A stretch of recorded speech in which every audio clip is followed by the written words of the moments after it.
work with people who many of you stereotypically loathe. They're alcoholics, they're boozers, and they're drunks. They're addicts, they're pill poppers, and they're junkies. You see, I've always wanted to understand why people do what they do, because I believe if I can figure out the why, then I can find ways to help them find a better life and heal. So I worked as a clinician for probably about 15 years, and I watched as drugs and alcohol destroyed people's lives. So I made the decision to go back to school, and I got my PhD because I thought maybe through research I could find some of the answers to the questions that I couldn't answer as a clinician. And what's really exciting is that I'm finding some of those answers, and I'm going to share some of those answers with you here tonight. You see, when I was a clinician, I watched so many people who wanted to get sober, work really hard to try and get sober, but they just couldn't. And again, it wasn't because they didn't want to, but it was because things just got in their way. So let me tell you a little bit about Anna. When I met Anna, she was trying to get clean from meth.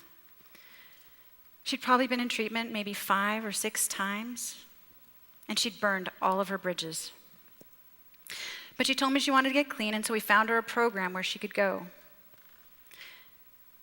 In this particular program, it was going to be a little bit tough for Anna because, well, it was a no-smoking program, and Anna smoked cigarettes in addition to the meth. And she was there for maybe a couple hours before she lit up. There were no second chances. They kicked her out. They actually drove her down the road to the 7-Eleven and dropped her off.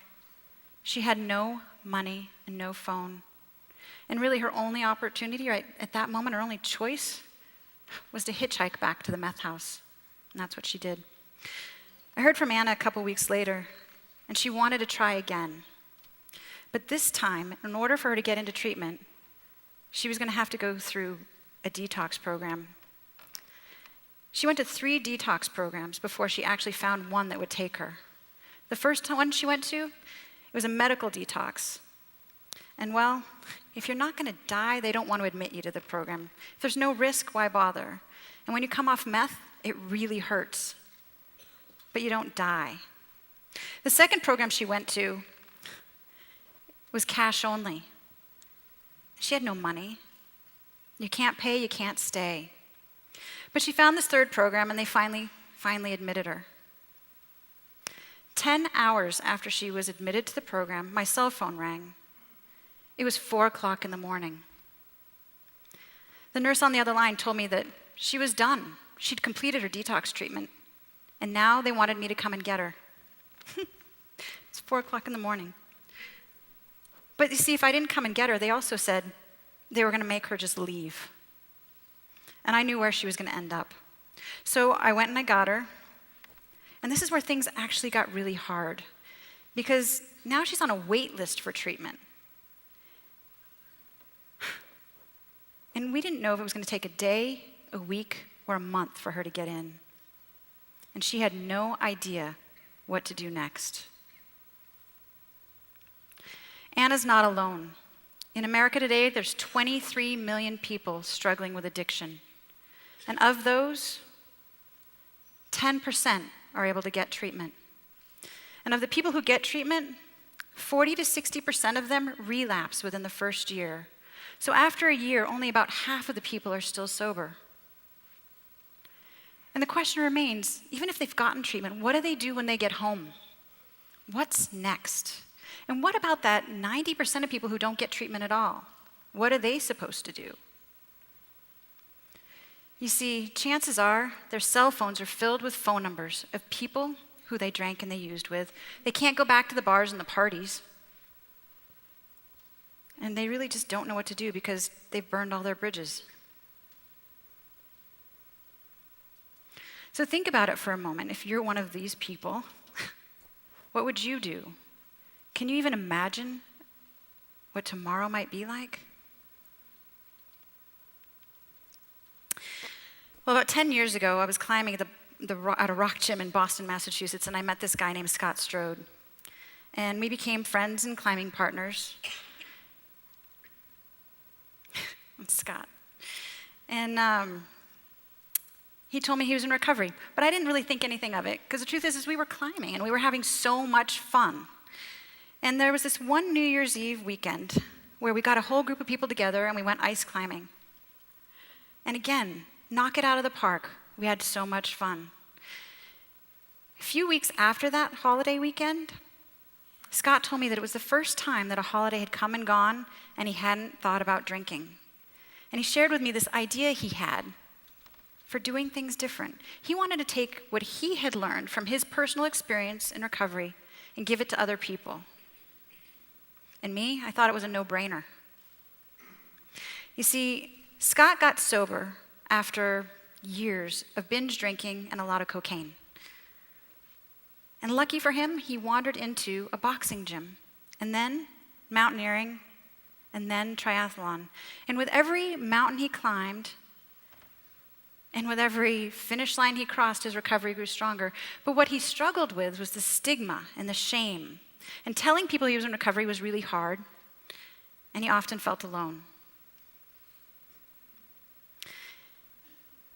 When I met Scott, it changed my life because I realized something from spending time with him, and that was that people are not their disease. So not long after this great weekend, Scott was very inspired and he decided he wanted to make this happen. So he moved here to Boulder, Colorado, and he started a program called Phoenix Multisport, and he asked me to help him.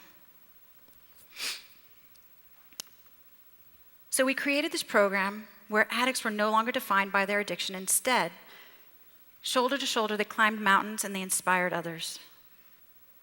And in 2006, Phoenix Multisport was born. Phoenix Multisport is a sober, active community for people who are in recovery from drugs and alcohol, and it gets them involved in an active lifestyle. And through things such as climbing and hiking and running and cycling and strength training, people are finding the strength and the support they need to recover. In Colorado, right now, in the Front Range, Phoenix has served over 8,000 people.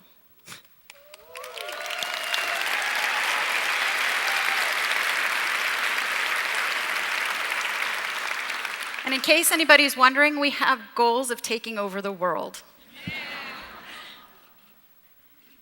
Our instructors facilitate probably 55 events a week, which is really amazing because what it means is that every day of the week there's something for people to do and there's some way for them to connect. They don't have to be alone. The other thing that's really unique about Phoenix Multisport is that all of our instructors are what we call peer professionals, which means they're in recovery themselves. Because we believe that they're in this unique position of knowing what really works and what doesn't, and what matters most.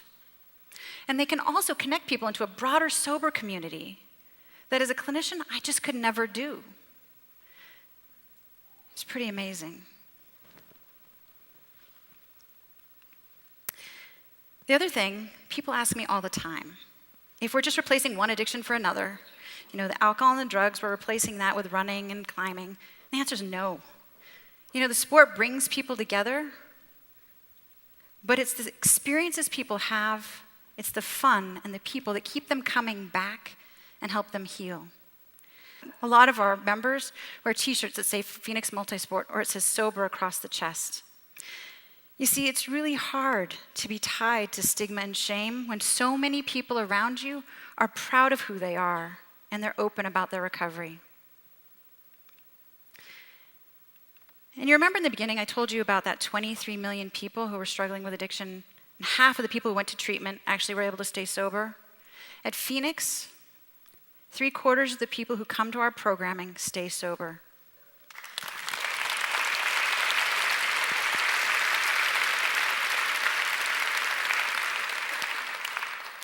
And what's also really amazing is that when we asked people who relapsed if they would come back, over 90% of them said yes, and that they would come back without any feelings of shame or guilt or worry. And that's huge because addiction's a chronic relapsing condition. And if we can get people to come back, at least we can minimize the damage that has been done and get them back on track and moving forward. So we call that a huge win. We also believe that recovery is more than sobriety alone.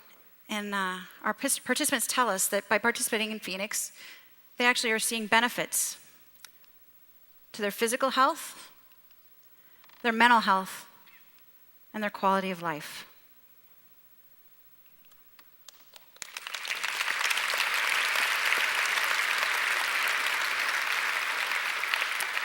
So while I've been a part of Phoenix Multisport, I've learned 3 really important things about recovery. And the first one is people matter. Going it alone by yourself in recovery is really hard. But when you do it together, it just makes it all that much easier. Second, fun matters.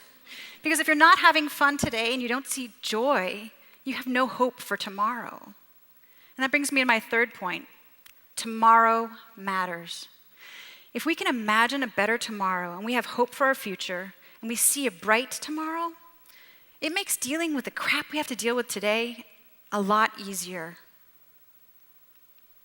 Together, these 3 things are creating a tipping point where living sober is just a little bit easier. It's a little more accessible. It's valued. And before I leave here tonight, I'm going to leave you with one last thing because I think this is really important for recovery or beyond. And that is that people are not their disease. It doesn't matter if they struggle with addiction, diabetes, depression, cancer. It's a piece of who they are. That's it. And when we tell somebody who's struggling with addiction that they're an addict or a junkie, what we're telling them is they are their disease. What I want you to think about is that they're actually the person who's sitting next to you. It's your mother, and it's your brother, and it's your sister, it's your cousin, it's your best friend, it's you. They're also teachers and mentors. They're engineers, they're doctors, they're lawyers, they're even presidents.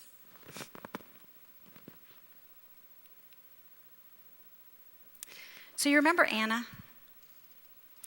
Well, she waited to get into that treatment program. She came to Phoenix Multisport every day. I had lunch with Anna a couple weeks ago. She's been sober for 5 years.